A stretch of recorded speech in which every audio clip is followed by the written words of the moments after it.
Welcome back to GaleForceWins Season 2. The GaleForceWins podcast is proudly sponsored by Newfound Marketing, a digital marketing agency located in St. John's, Newfoundland. Visit our website at newfoundmarketing.ca to find out how we can help your business grow. Newfound Marketing, a complement to your marketing team.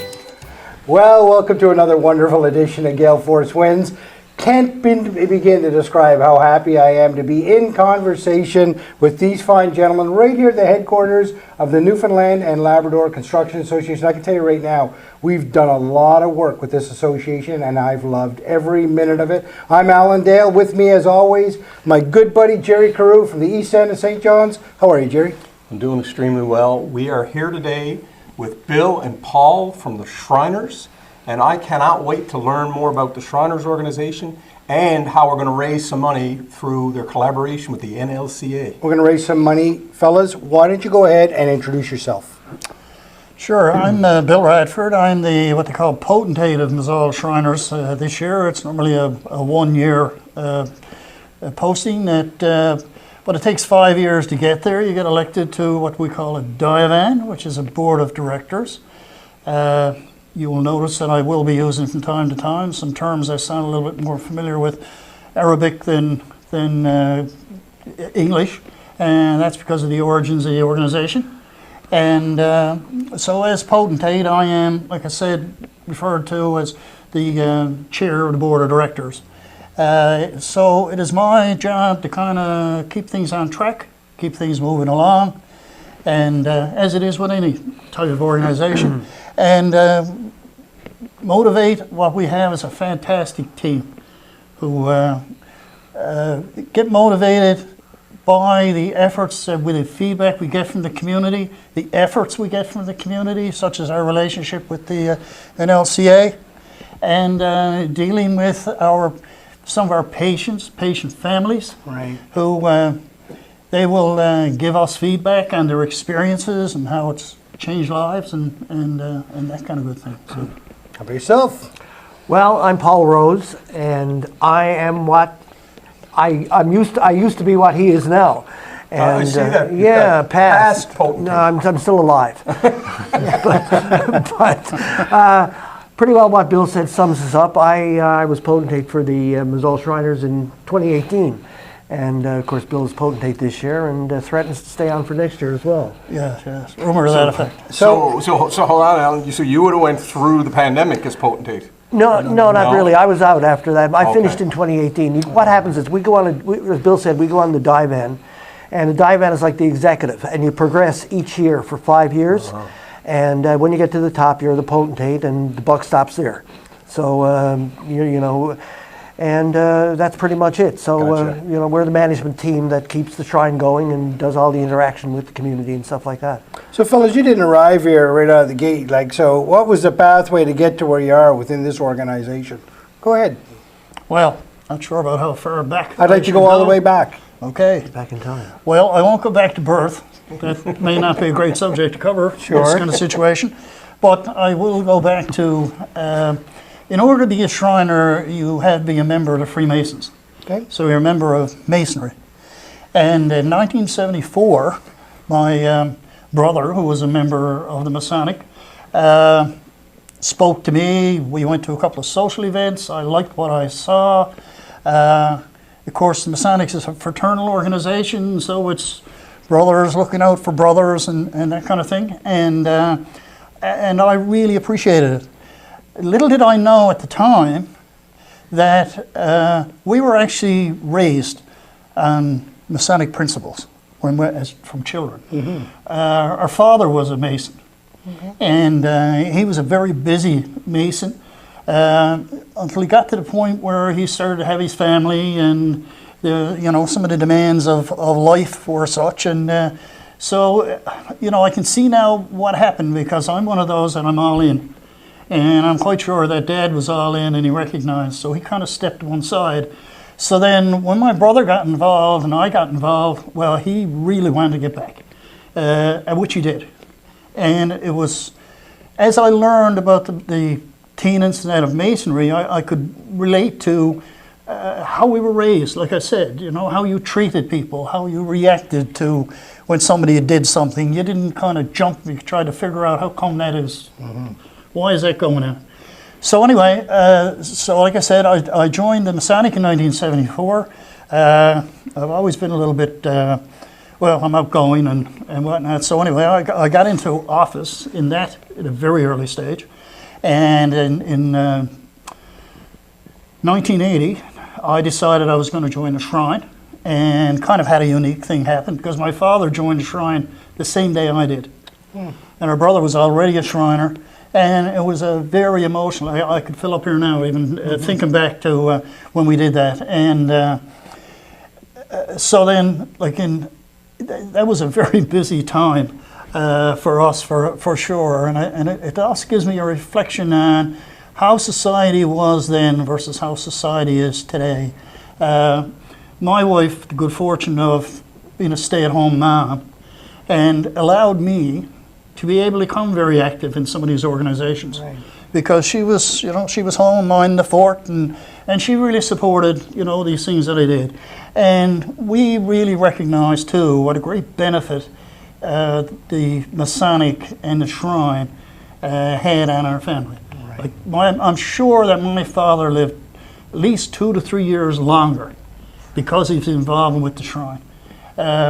Years ago, they used to have the Ronald McDonald McHappy Day, and I got a picture home of him in a fez and a McHappy apron, and I got the apron, in fact, at home. And every now and again, I'll come across it, and it's such fantastic memories.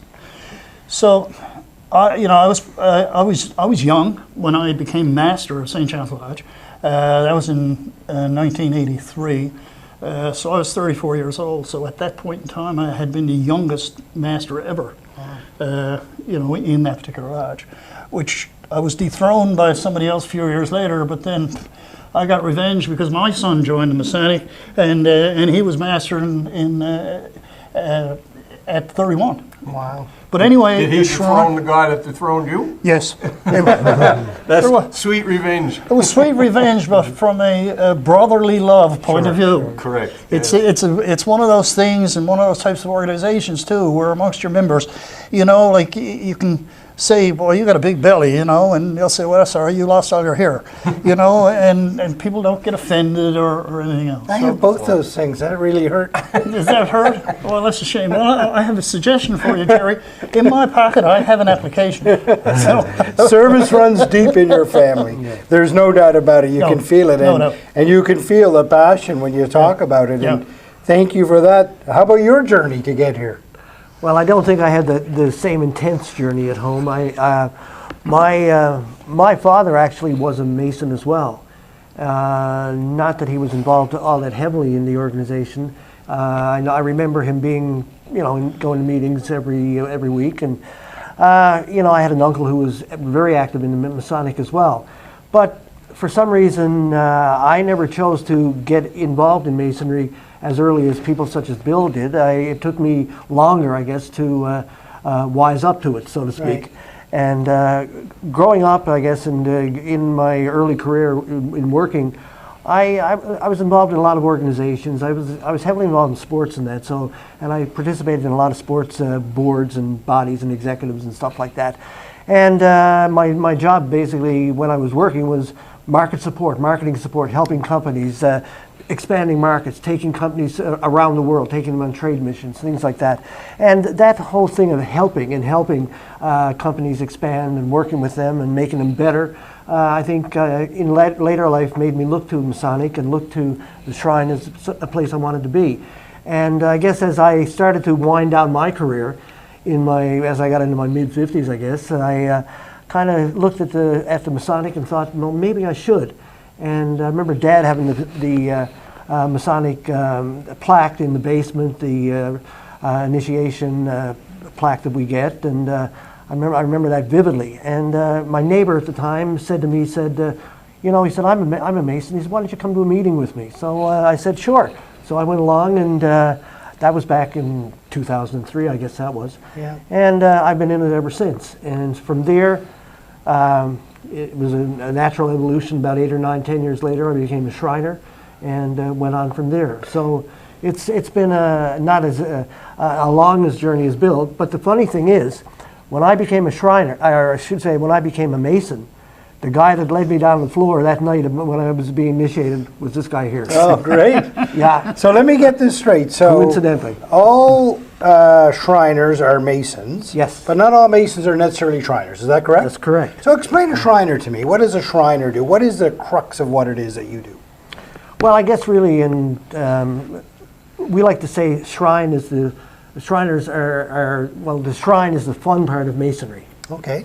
And Shriners, I guess, have made their case and have become successful by being more or less the lighter side of Masonic. Our activities, are geared towards raising funding, and we see they see us in parades, dressed in our Arabic outfits, riding those little cars, dressed up as policemen, things like that. So that's pretty much how we've evolved into that. But like we say, shrine is the fun side of Masonry. A great explanation. Now, you're raising funds specifically for whom? We have a very broad group at the present time. The Shriners Hospital started in 1922. So actually this is the 100th year of it. And the Shriners for the first 50 years participated in a lot of philanthropic activities. There was like major fires they would help, and there was things they did like that. And then during the 1920s, polio started to get on the go. And anyway, there was at the Imperial Potentate in 1920 proposed that the Shriners build a hospital to look after orthopedic children. So by 1922, that happened. Now, I'm going to leave something out, I'm sure I am, because it's such a broad thing. Sure. But as we started out with orthopedics, then we branched into burns. We're now very much into scoliosis within orthopedics. It's an area where the Shriners are now known worldwide as being ahead. We have developed so much in the operating areas and for those areas that used to be a child would be in hospital for like a week, 10 days. And in so many cases now, it's like overnight type of thing. We also look after cleft lip, cleft palate, OI, which is osteogenesis imperfecta. Took me a while to get that one down, which is brittle bone disease. Right. Yeah. We are considered now to be among the world's leading in that particular area. We have a lot of research going on at our Canadian hospital, which is in Montreal. And the burns thing as well it's very big. The Shriners have developed, the Shriners were the ones that developed growing skin in Petri dishes. Wow. And, we've recently had now patients flown into our Boston hospital from Ukraine. Wow, really? We've had children. We've had children from here. We had a particular child a number of years ago, and we try to be kind of private in some of these kinds of things, but some people will might be able to figure out who I'm talking about. And we had a situation where this child was burned severely, and they'd almost pretty much given up hope. And you got to remember, this was a long time ago. And, the Janeway were sort of, they're not going to be able to do anything for that child and whatever. Anyway, we persisted and we brought an air ambulance in and we flew that young man to Boston, recovered, did extremely well. He's now a productive member of society and he was not expected to survive. I've heard stories not unlike what you just mentioned. When they pick up the phone and they engage the Shriners, the family just feels an immediate sense of relief. Somebody is there to catch them. Little things like picking them up at the airport and taking them where they need to be.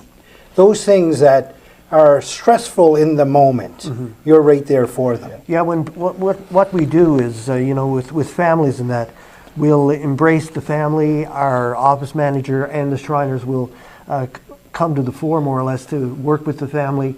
We'll book their reservations, get them to the airport, take them to, they'll fly to Montreal to the hospital or to Boston or to Philadelphia, wherever. And they're met at the airport in Montreal. They're not left on their own. Yeah. And there's lots of our patients and their families have never flown before, and this is a first-time experience. Right. So having the Shriners there to take them literally by the hand almost in Montreal, take them downtown, bring them into the hotel, and then be with them the next day, taking them to the hospital, and they're welcomed at the hospital with open arms. Yeah. Yeah, we like to say we treat the family. Right. We're not just treating the patient, the individual. At our facilities, and anybody who's been there will tell you this, that when a child goes there, they talk to the child, they converse with the child, they get the child's feelings. Everything is done to keep that child relaxed and enjoy their experience.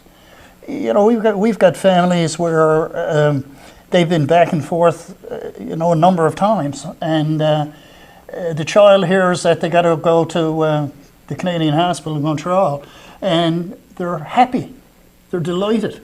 Mm-hmm. It's a place where everybody understands what they're doing and how they are, and the Shriners make a very strong effort to connect directly with those children.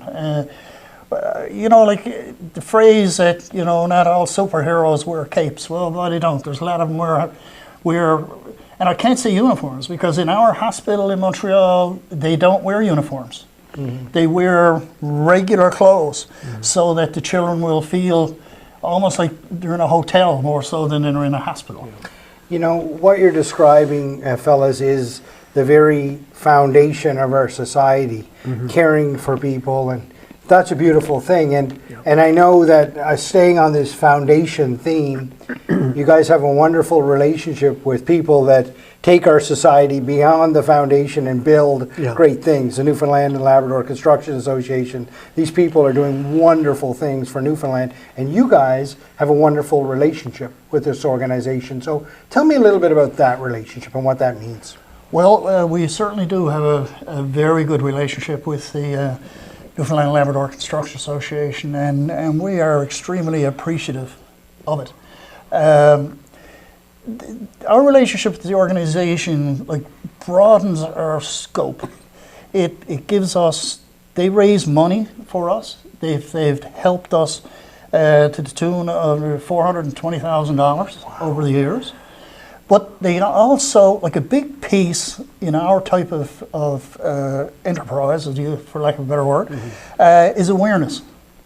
So when we're dealing with the NLCA and they're dealing with all of their members, the Shrine name is getting out to their 650 members that they have. So our name is in the face of those people. And they get to hear some of these stories that we tell. And getting our stories out there is very important, because not just from us raising money, but for people knowing about Shriners, for people who need help, who don't necessarily know where else to turn. So if they hadn't heard about our organization, the only way we would find them, if we didn't have these kinds of relationships, would be if you were going through a mall and you saw a child with crutches, and you could go, approach your parent.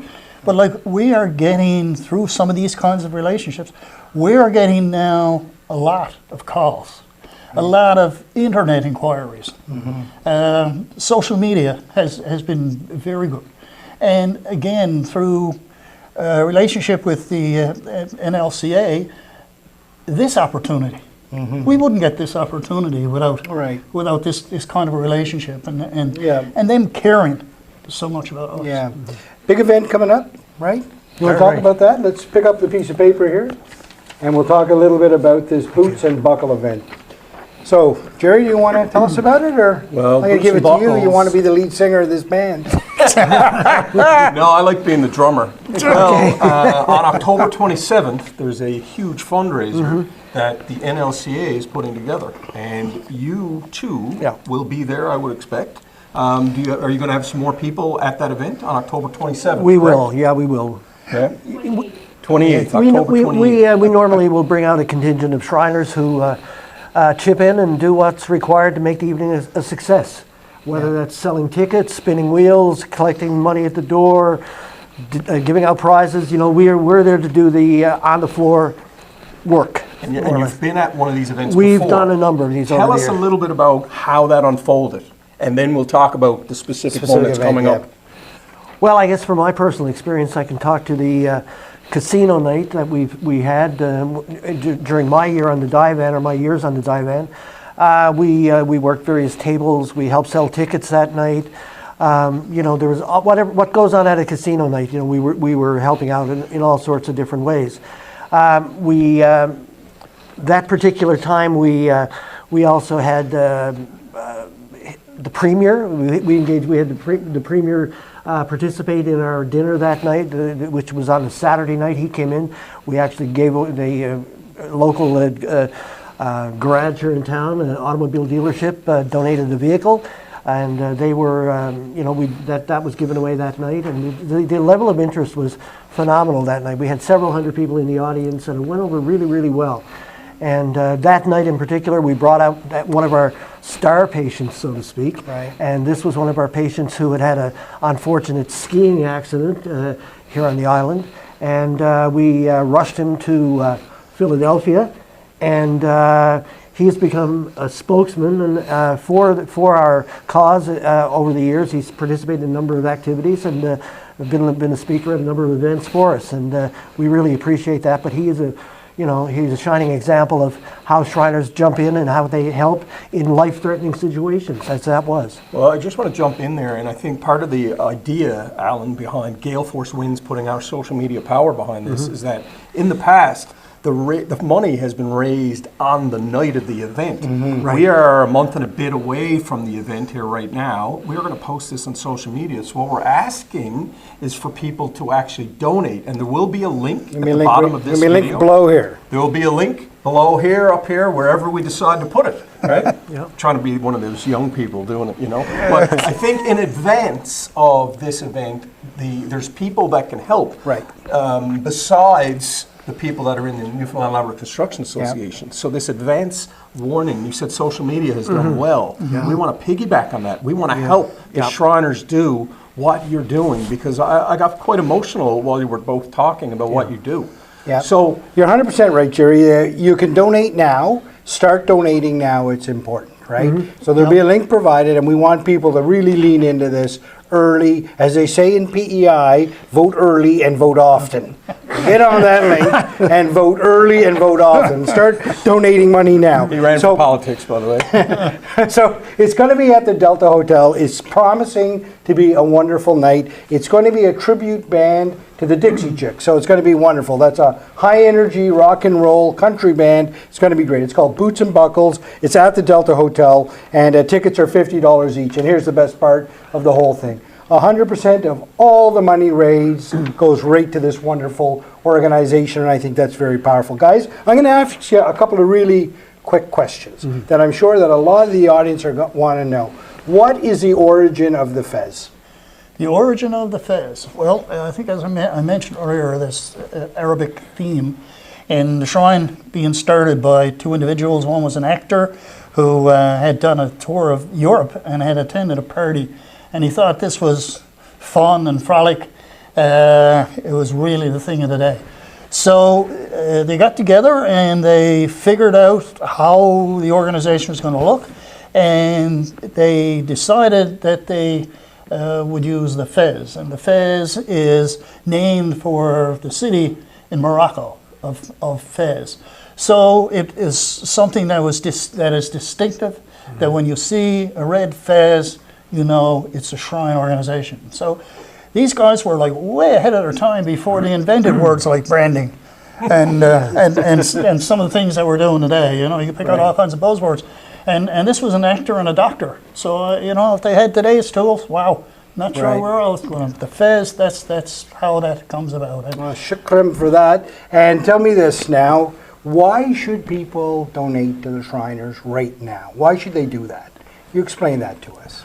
Well, we have hospitals throughout North America. We have one in Montreal, which is a leading center of excellence for, like Bill has said earlier, for OI, brittle bone disease, and orthopedics in general. And we are recognized and continue to be so.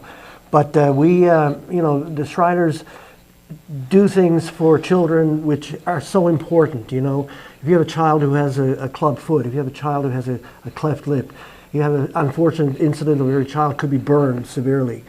Shriners step up. It's the value Shriners bring, and it's at no cost whatsoever to the family.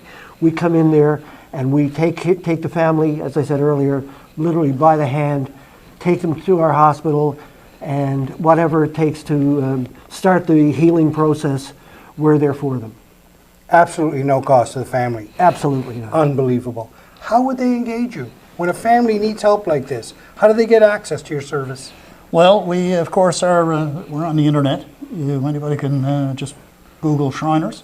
There's something I do want to say, and there's some compliments to be passed out in this. And that is, we are now getting a fair number of referrals actually directly from the Janeway to our Montreal hospital. Mm-hmm. And as Paul said, we are the forerunners in orthopedics, in pediatric orthopedics in North America. Mm-hmm. And the Montreal hospital is very cutting edge. So we're not hard to find. Shriners.org, real easy. Yeah. Google, we have 800 numbers. Any way you want to, and we will get back to you, and we will respond. Just want to mention before I go, but you talk about your motivators, and in July we have what we call our summer ceremonial, and we had a patient there, and it was a young girl with scoliosis, and she is now 3 inches taller than she was 6 months ago, from her operation and her growth spurts. Mm-hmm. So, that's what drives us. That's why we need that help. That we can continue to do this and get out and reach more people. And one other story in that same vein as well. We were in Corner Brook a number of years, going back 7 or 8 years ago, and we used to do a flag raising on a Friday afternoon to kick off Shriners Weekend. And we were outside, it was starting to snow, and we were getting the flag ready to come up the pole. And this lady came along. She was probably in her 20s. And she came over to myself and this other guy, and she said, "You're Shriners." I said, "Yeah." She says, "Well, I'm from Jamaica." And I said, "Really?" She said, if it hadn't been for the Shriners, I wouldn't be here today. She says, "I was severely burned in a fire in Jamaica and ended up going to the Shriners Hospital in Galveston, Texas." And she says, "They saved my life." Wow. And that just happened on a spur of the moment on the sidewalk in Corner Brook, right out of left field. Powerful stories, fellas, powerful stories. And I can't begin to thank you enough for the service that you provide to the community. I can't begin to tell folks that how important it is to donate, right?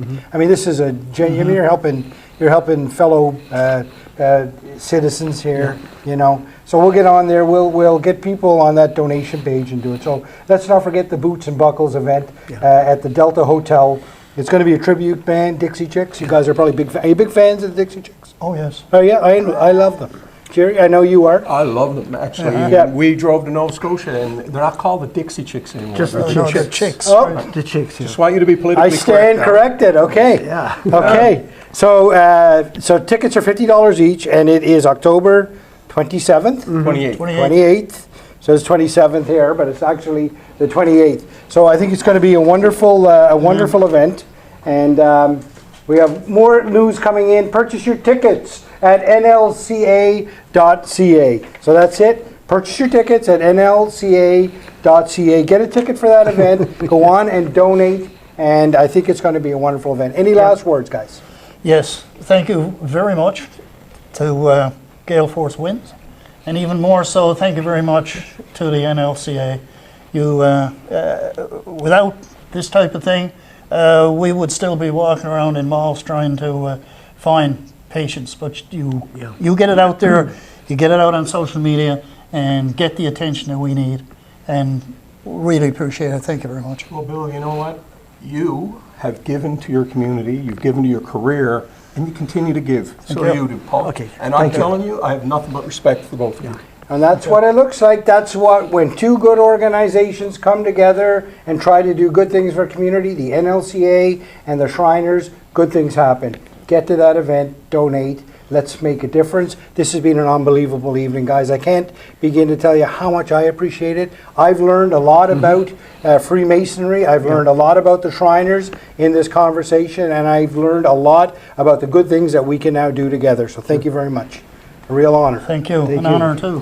Thank you for tuning in to GaleForceWins. That's GaleForceWins, WINS.com.